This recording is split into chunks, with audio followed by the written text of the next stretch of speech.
And I learned that it don't take much to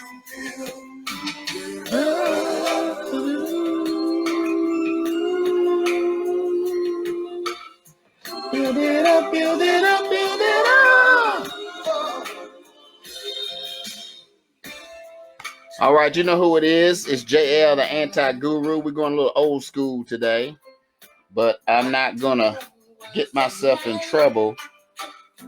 I'm going to go ahead and turn this down.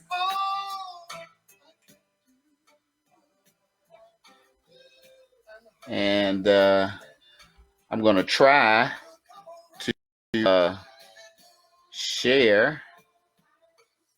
Hold on a second while I share this to a couple of groups.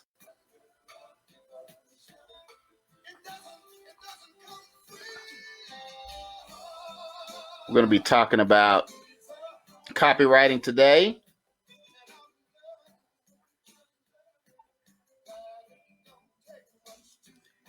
And as the title suggests, one size does not fit all. That's a myth. Let me share this to one more group. And then we're going to get started.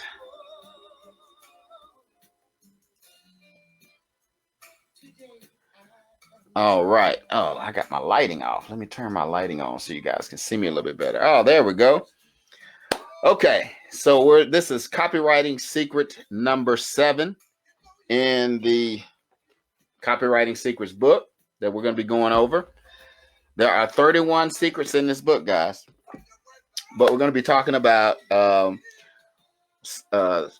Secret number 7, which is one size fits all. That's a myth.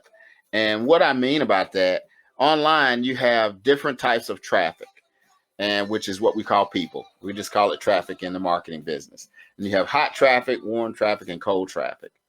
And how you communicate to each of these groups can determine your success or failure in getting them on board, promoting your product or your service, making a sale, whatever it is that you're trying to do.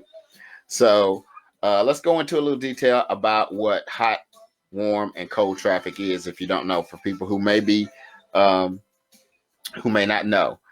But hot traffic is your email list. It's your followers on social media, people who already know you, who probably like you a little bit, and more hopefully even trust you. Warm traffic is somebody who's looking for a solution to a problem, but they don't know you. They don't know who you are, what you do, what your products do, what your service does, what your business opportunity is. But they know they've got a problem, and they're looking for a way to solve it. Cold traffic is somebody that just doesn't know you exist. They don't know what you do. But they know they've got a problem, and but they just don't know where to find that solution. So each group responds to a different sales message. So what you want to do is you want to put yourself in each group's mindset. People that know you and like you and trust you, you're going to have a different conversation with them. If you're promoting some kind of service and they've already purchased from you or have a relationship with you, you can talk to them in a totally different way. So one of the things that you need to be able to do is to be able to segment these people. And we've talked about segmentation when we did a section on email marketing. And if you don't remember, you can always refer back to that section. So, like I said, hot traffic, they know what you do. They know who you are, your products and services. And cold, they know they have a problem, but they don't know you. Finally, cold is they know they have a problem, but they don't have a clue of the solution. So I'm going to read a section out of the book that I wanted to share with you to show some examples. Because with the targeted approach, each group gets different language in their sales message. That's what I say. You talk to people differently depending on where they are. So however, most people's sales copy reads, we help people pass their PT test. Okay, that's great. But it's not talking to anyone, because here's the thing, guys. Another thing is, if you try to sell to everyone, if you try to market to everyone, you will really sell to no one. We've talked about this before when you're talking about your target audiences, who your dream customers are. So you should be by now have a clear idea of who it is that you're trying to serve or sell to. But this one has said, so what's wrong with this sales copy? People who already know you don't need that information. They need specifics about how you're going to help them now. People who don't know you but are looking for a solution may respond to that general message.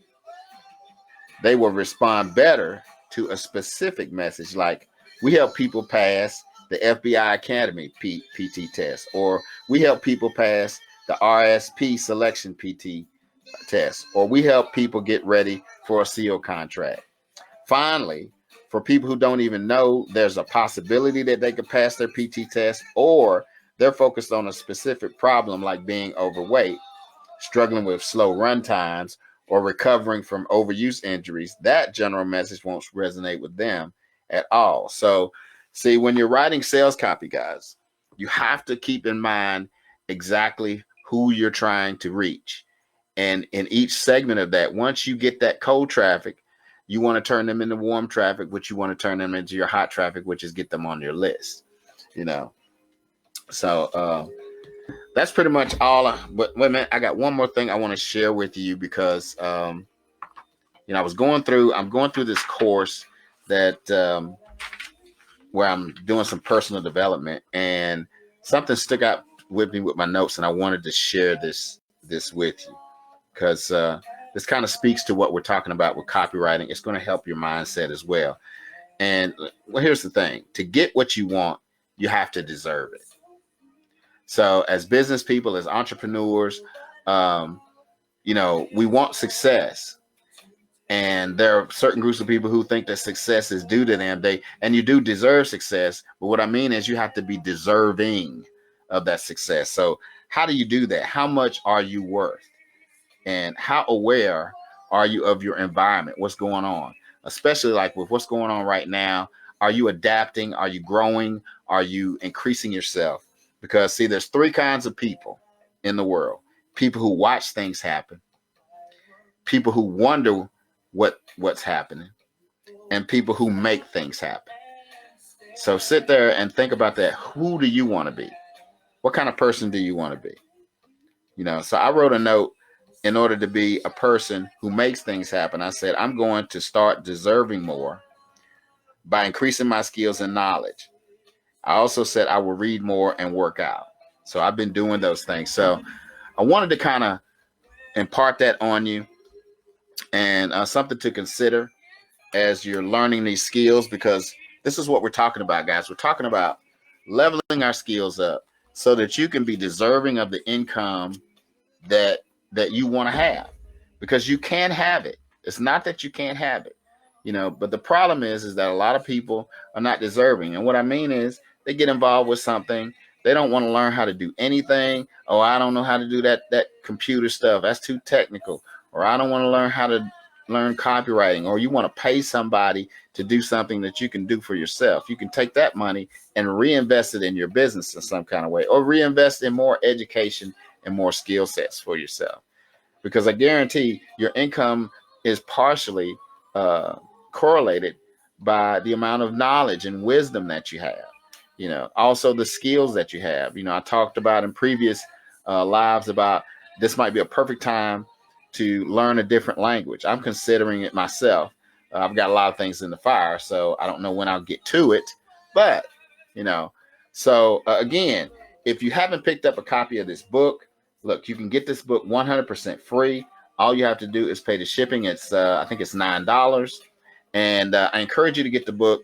Did I put the link? I did not put the link in the description. I'll put it in as a comment. There we go. So if you're interested in picking up a copy of that book, you can just go to that link. And like I said, you can get the book 100% free. You just pay the shipping, which is $9. And you can follow along with us because, again, there are 31 secrets in this book. And I'm going to go over the ones that I think are most relevant. However, I'm saying relevant to me and relevant to marketing in general. Now, if you have a specific business, there may be some other things in here that you can glean and learn from that I may not cover. But again, one more thing. For anyone who watches this, whether you're watching it live on the replay, I've been considering changing my time. I'm going to be on Mondays, but I was thinking about maybe coming on in the midday, say about 2 o'clock. So if anybody is agreeable with that, or you think that's a good time, put a 2, or actually put 2 o'clock in the comments, and then I'll be able to tell if you want me to come on at that time or keep it at 7. So if you want me to keep it at 7, put 7 o'clock. If you want me to put it at, start doing one at 2 o'clock in the afternoon, that's Eastern Standard Time, put 2 o'clock in.